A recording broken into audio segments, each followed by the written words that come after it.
Hello, and welcome to another presentation of Wake Up and Smell the Freedom. Our presentation this time will focus on the concept of dual federalism, the relationship between the states and the federal government. Many people know there is something wrong with our country, but just can't seem to put their finger on it. Our nation is strapped with a debt that we hopelessly cannot repay. Our dollar buys less and less than it did before, causing us to work twice as hard just to stay afloat. And all this just as employment in this country has been heading in the most horrible of directions. Was our governmental system designed to allow for 546 elite few to rule? Or have one law fit every person or situation in a nation of 314 million? We as a country are heading into some very interesting times.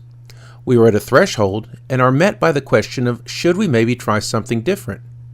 And some are even calling for an Article 5 convention. After over 200 years, should we look to the founders for guidance? Some people may ask, why should a nation of 314 million souls, spread from ocean to ocean, feel bound by an instrument fashioned for the governance of 3 million people sparsely scattered along the East Coast? Why, an instrumentalist has asked, should the founders rule us from the graves? We are not, of course, bound by the founders. Rather, the issue is who may revise the Constitution, the people by amendment, or the judges who are unelected, unaccountable, and virtually irremovable. Well, let's start with the separation of powers. We all remember learning the balance of powers relating to the government, and learning that diagram showing the delineation of power between the executive, legislative, and judicial branches of government, keeping each other in check. These memories also conjure up the time we spent in our high school government class. But did you know there is another diagram of the separation of power between the federal and the state governments? One that was devised under the Constitution and our founding fathers as well. And it was the concern over this balance of power that led to the entire point of the Constitution being drafted. It was this balance of power that was central to the state ratifying conventions and their insistence on the preservation of local self-government. The term came to be known as dual federalism. After the Revolutionary War was over, it was pointed out that the primary flaw found in the Articles of Confederation was a lack of power by the general government of the time to tax for the needs of national issues. In particular, the difficulty it had in raising the money to fund the Revolutionary War. So it was at this time that the Constitution began to be crafted in Philadelphia, Pennsylvania, from May 25th to September 17th, 1787. It then went out to the states for them to decide if they would ratify this new Constitution or just stick with the Articles of Confederation. It was in these ratifying conventions that the people expressed their worry about the proposed new government. In the New York ratifying convention, Melancthon Smith, one of the most important anti-federalists, stated, "I think that one body cannot possibly legislate for the whole. Can the legislature frame a system of taxation that will operate with uniform advantages? Can they carry any system into execution? Will it not give occasion for an innumerable swarm of officers to infest our country and consume our substance? People will be subject to impositions which they cannot support and of which their complaints can never reach the government. It is not possible to collect a set of representatives who are acquainted with all the parts of this continent. Can you find men in Georgia who are acquainted with the situation of New Hampshire, who know what taxes will best suit the inhabitants and how much they are able to bear? Can the best men make laws for the people of whom they are entirely ignorant?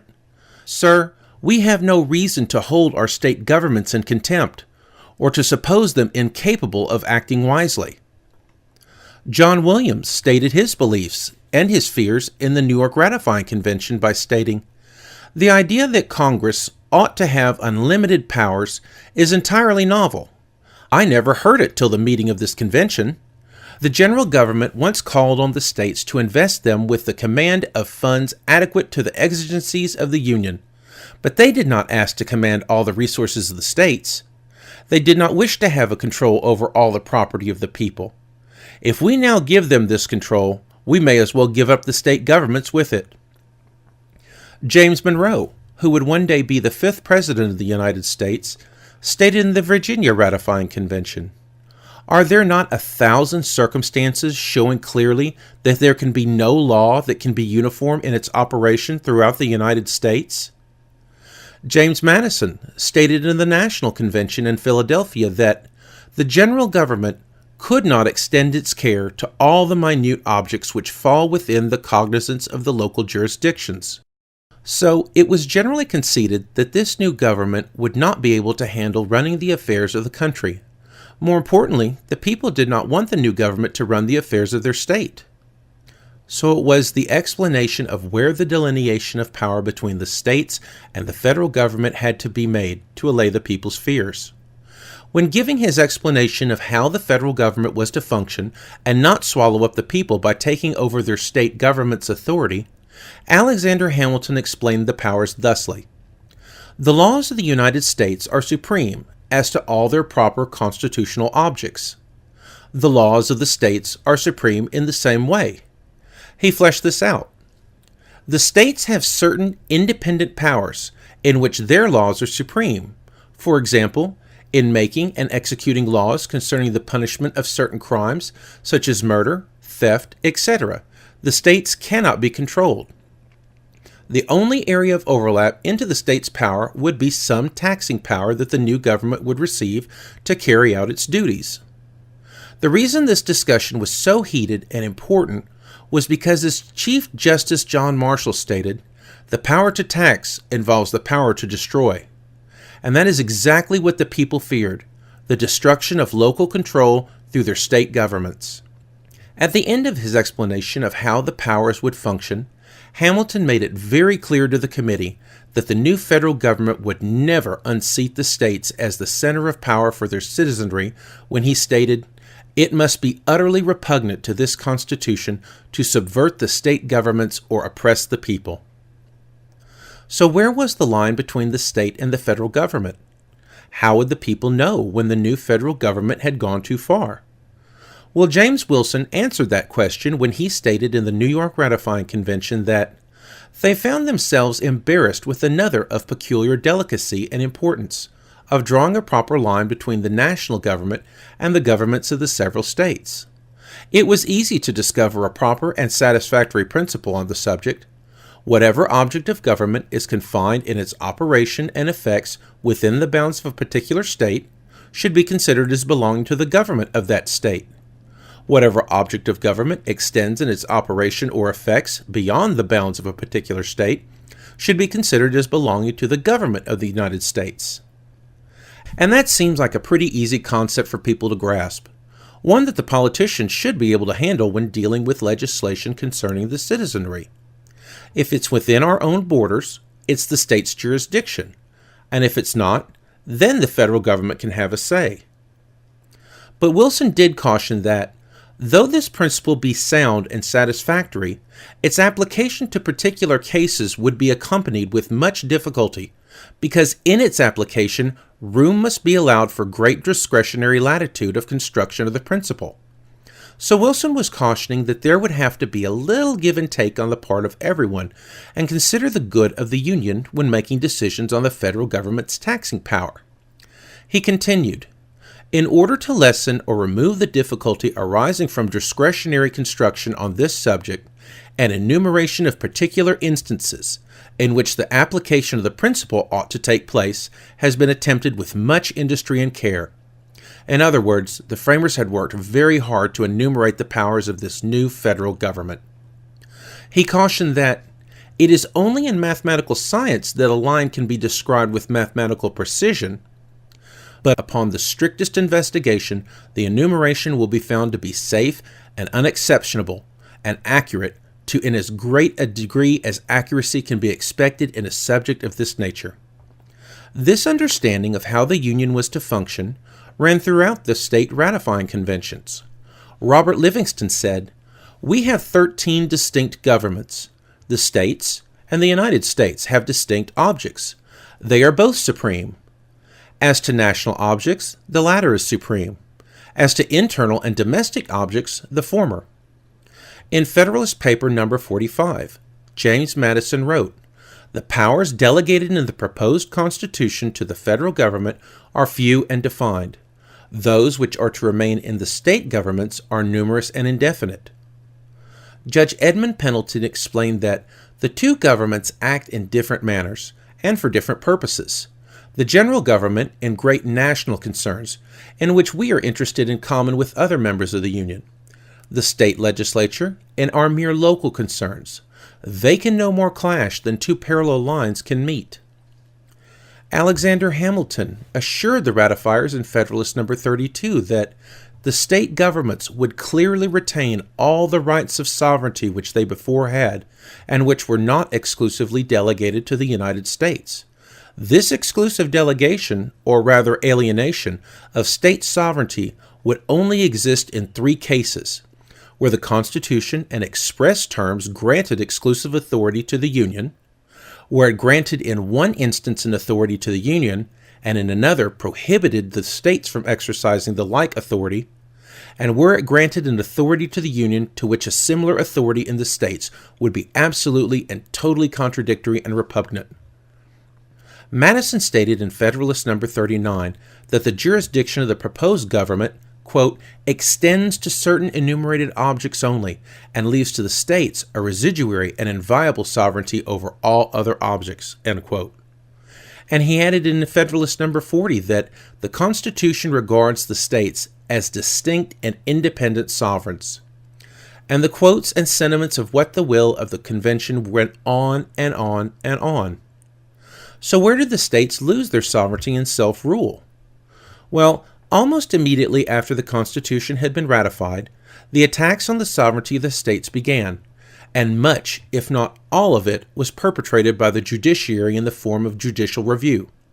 We will cover judicial review in a greater detail at a later presentation, but for now, it's important to realize when the biggest blow to dual federalism happened, and the increase in federal government's power and growth accelerated, and it happened in the 20th century. This primarily happened from a change in how the Constitution was viewed. It changed from a constitution of rights, both state and private, and was replaced by the view of a constitution of powers being granted to the federal government, or what has been deemed as the implied powers doctrine. More specifically, the federal system has shifted base in the direction of a consolidated national power, while within the national government itself, an increased flow of power in the direction of the president has ensued. So how did this happen? Well, it happened primarily because the attitude of the court changed towards certain facts of constitutional interpretation having to do with the federal system, and which in their totality they compromised dual federalism when dealing with the relation between the federal government and the states. The constitutional facts are as follows. 1. The federal government is one of enumerated powers only. 2.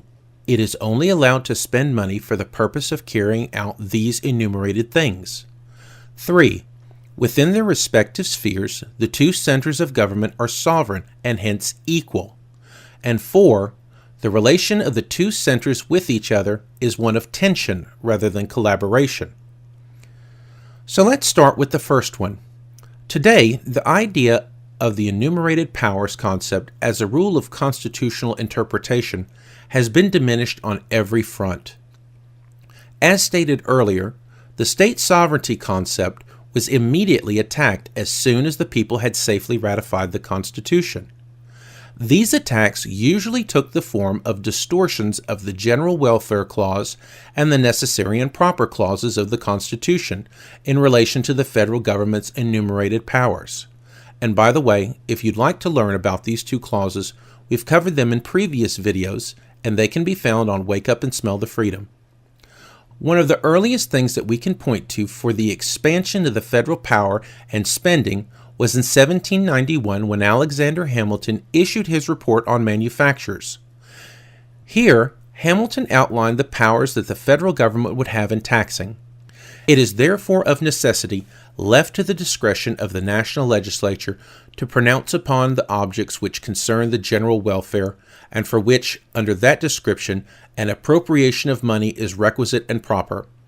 and there seems to be no room for a doubt that whatever concerns the national interest of learning, of agriculture, of manufactures, and of commerce are within the sphere of the national councils, as far as regards an application of money. But in Federalist Number 17, Hamilton wrote that the supervision of agriculture and of other concerns of a similar nature, which are proper to be provided for by the local legislation, can never be desirable cares of a general jurisdiction. So which is it? Does the federal government have the authority, or doesn't it have the authority to cross into the state's sphere of taxing? Hamilton also stated in Federalist Number 34 that the expenses arising from those institutions which are relative to the more domestic police of a state, to the support of its legislative, executive, and judicial departments, with the different appendages and the encouragement of agriculture and manufactures, which will comprehend almost all the objects of the state expenditure, are insignificant in comparison with those which relate to the national defense. So on the one hand, we have Hamilton stating that the federal government will have no power or desire to interfere in agriculture or other things relating to the local concerns. And on the other hand, we have him stating that these now are in the realm of the federal government's prerogative. So which of these opinions is more weighty? The one intended to explain the Constitution's intent to the people as they were deciding whether or not to ratify? Or the opposite opinion, given suddenly and after the people's decision had safely been made? I think it's pretty easy to see that the people had a bait and switch played on them. But Hamilton's report is used on most occasions for citing why the federal government has authority to do many of the things it does. But it's not all Hamilton's fault. Historically, the question on the taxing power of Congress has shifted back and forth, and sometimes even with the same people. Jefferson concurred with Hamilton's assertion of the federal power and even acted on it through the Louisiana Purchase, and then later, upon more reflection, pronounced it disgraceful. Madison showed that he did not agree with the expansive taxing power when he vetoed the bonus bill in 1806. Monroe vetoed a bill to fund and collect tolls on the Cumberland Road, thereby rejecting the expansive taxing nature early in his presidency, then turned around and endorsed it in his famous message of May 4, 1822. So you can see that unless you understand the original intent of the Constitution, our own history can be confusing as to what to believe concerning the federal government's powers. And don't think for a minute that that ignorance won't be exploited by our media talking heads. So on to the second constitutional fact relating to the federal government's taxing power. We now must ask the question, did the framers of the Constitution apportion the powers between the state and federal government so as to keep the federal government from doing on a national scale what the states were already doing on a local scale? Sometimes when the people read the preamble of the Constitution, it can sound like that is what the framers did envision. But the key question on the matter is, was Congress going to be allowed to levy and collect taxes for things that weren't in its sphere of power? Very early on in our history, this question was broken down into two questions. First, was Congress allowed to lay and collect tariffs for any but revenue purposes? And secondly, was it entitled to spend what it got from taxes on things other than what it was allowed to under its enumerated powers? Well, the Supreme Court in 1923 sidestepped these constitutional questions and did it with considerable agility in the case of Frothingham versus Mellon and Massachusetts versus Mellon. The case was consolidated and heard simultaneously by the Supreme Court. The plaintiffs in the case, Frothingham and Massachusetts, sought to prevent certain federal government expenditures which they considered to violate the Fifth Amendment. Well, in the first case, the Supreme Court instructed Massachusetts that it could not interpose on behalf of its citizens. Since its citizens were also citizens of the United States, they could rely on getting adequate protection from the national government from the national courts concerning their constitutional rights. The court then turned to Mrs. Frothingham's case and informed her that her interest as a taxpayer was much too trivial to entitle her to the interposition of the national courts. So how do you like them apples? Finally, in 1928, the Supreme Court got around to giving their view on the subject and decided that, yes, the federal government did have the authority to tax and spend outside of its sphere. And what did they point to that gave them this revelation? You guessed it, Hamilton's report on manufacturers in 1791. So that's how the federal government feels about the first two constitutional facts. What about the third? Within their respective spheres, the two centers of government are sovereign and hence equal. Well, this question is to be determined by two texts of the Constitution itself.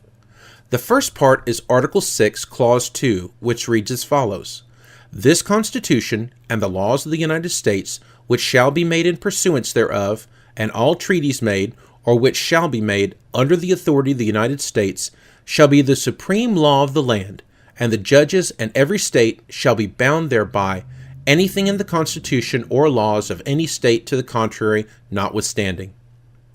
And the second part is the 10th Amendment, which states, "The powers not delegated to the United States by the Constitution, nor prohibited by it to the states, are reserved to the states respectively or to the people."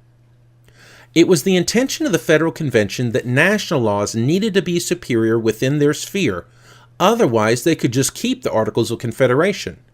They had just defeated a powerful adversary and were scared of outside aggressors. As Madison later phrased the matter, state power should be no ingredient of national power. This was also John Marshall's theory. The principle of national supremacy was, in his estimation, one of the most fundamental axioms of constitutional interpretation. In McCulloch v. Maryland, he stated, "If any one proposition could command the assent of mankind, one might expect it would be this: that the government of the Union, though limited in its powers, is supreme within its sphere of action." Yet no one is denying the supremacy of the Constitution, and national supremacy doesn't conflict with the 10th Amendment either. But slowly, over the course of years, the judiciary through Supreme Court cases picked apart the guarantee to the states that it and the federal government were equal sovereigns. However, even at this point, there were still a few areas that the states were left alone. These were the means of production like mining, agriculture, manufacturing, and the employee-employer relationship. That is, until President Roosevelt and the New Deal came along. During the time of the New Deal was when the last vestiges of federalism were swept away. It was during this time that FDR was instituting his court pack threat to the Supreme Court that the last bit of sovereignty the states had disappeared. This topic was covered in one of our previous presentations on the General Welfare Clause and the Necessary and Proper Clause, available on Wake Up and Smell the Freedom under the Monthly Presentation tab. Today, there is absolutely no concept of federal equilibrium with the states in any ingredient of national legislation. Lastly, we come to the question of whether the two centers of government ought to be regarded as standing in a competitive or operative relation to each other. Discussing this point in today's political climate is pretty much doomed with the emergence of the cooperative conception. According to this concept, the national government and the states are mutually complementary parts of a single governmental mechanism intended to solve problems through governmental force. National government has brought its strengthened powers over interstate commerce and communications to the point of taking over local policies of the states. This federal power, always in the guise of the public good, acts like a wrecking ball and wreaks havoc on state and local control. Since the power to regulate commerce among the states has been deemed exclusive to Congress and the federal sphere of power, a state is frequently unable to stop the flow of commerce from sister states, even when it threatens to undermine local legislation. Congress has even intervened on the state's policing powers by making certain crimes like theft, racketeering, kidnapping, also crimes against the national government when these activities extend beyond the state boundaries. Justifying such legislation, the court has said, "Our dual form of government has its perplexities, state and nation having different spheres of jurisdiction. But it must be kept in mind that we are one people, and the powers reserved to the states and those conferred on the nations are adapted to be exercised, whether independently or concurrently, to promote the general welfare, material and moral." Secondly, the national government holds out inducements primarily of a monetary nature to the states in what is referred to as grants and aid. These monetary inducements seduce the states to use their reserved powers to support certain objectives of national policy. In other words, the greater financial strength of the national government is joined to the wider coercive powers of the states.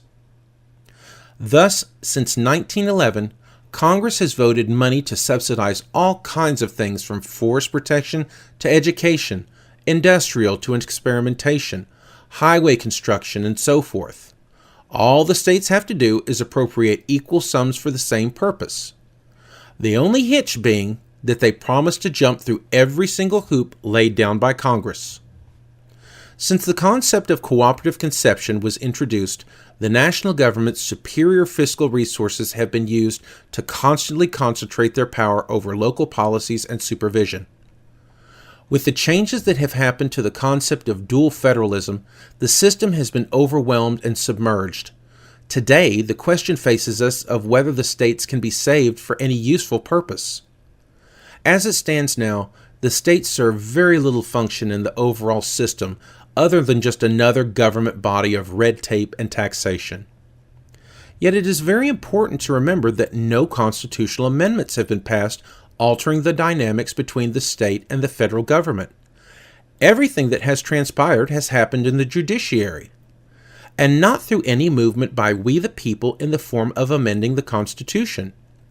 Just as the Second Amendment guarantees that the federal government has no business interfering with our right to keep and bear arms, the 10th Amendment guarantees that the federal government will not be allowed to interfere in its state matters. The powers not enumerated in the Constitution remain in the states or the people. The sad plight of the states in our Union, as well as its people, is the fact that they don't realize their own power and sovereignty. They ask permission from those who will never give it, and seek authority to act where it already exists.